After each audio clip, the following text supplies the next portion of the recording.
কোমর ব্যথা নিয়ে আমাদের কাছে যারা আসেন তারা একটা অভিযোগ প্রায়ই করে থাকেন যে আমি দীর্ঘদিন যাবত ওষুধ খেয়েছি, 2 বছর 3 বছর কিংবা 5 বছর যাবত, তারপরও আমার কোমর ব্যথাটা কমেনি। এটা কি কারণে হচ্ছে?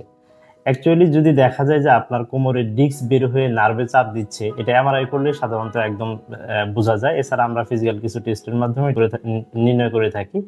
তা যদি ডিস্ক বের হয়ে নার্ভে চাপ দেয়, সেক্ষেত্রে এই ধরনের ব্যথা যদি হয় এবং কোমর থেকে ব্যথাটা যদি পায়ের দিকে যায়, পা ঝিনঝিন কিংবা অনুভব হয়, হাঁটতে গেলে যদি পায়ে টান লাগে, কোমরে যদি ব্যথা লাগে, কিছুক্ষণ বসে থাকলে যদি আপনার কোমরে ব্যথা অনুভূত হয়, তো এই ধরনের সমস্যা শুধুমাত্র ব্যথানাশক ওষুধ কিংবা স্টেরয়েড জাতীয় যে ইনজেকশনগুলো রয়েছে সেগুলো দিয়ে কিন্তু যায় না।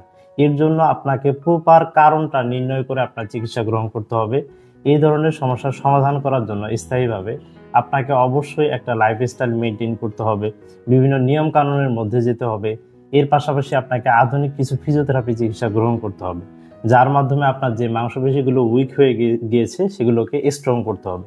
এর পাশাপাশি ডিস্কের যে সমস্যাটা, মূল সমস্যাটা সমাধান করার জন্য অপারেশনবিহীন কিছু আধুনিক চিকিৎসা রয়েছে, যেমন ওজন therapy, pulse electromagnetic field therapy, এবং এর পাশাপাশি সিস্টেমেটিক যে এক্সারসাইজ, অর্থাৎ শুধুমাত্র হাঁটা চলা দৌড়ানো এগুলো এক্সারসাইজ না, আপনার কোমরের মূল ডিস্কের সমস্যা সমাধানের জন্য কিছু স্পেসিফিক এক্সারসাইজ রয়েছে।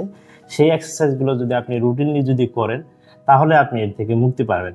যদি ব্যথানাশক ওষুধ এরকম হয়ে যায় যে আপনার রেজিস্ট্যান্স হয়ে গেছে, অর্থাৎ আপনার এখন ওষুধ খেলেও ব্যথাটা কমতেছে না কিংবা কোনো ধরনের কোনো চেঞ্জ আসতেছে না, সেই ক্ষেত্রে অবশ্যই দ্রুত ব্যথানাশক ওষুধটা পরিহার করবেন এবং স্টপ করবেন এবং দ্রুত একজন ফিজিওথেরাপি চিকিৎসকের শরণাপন্ন হবেন।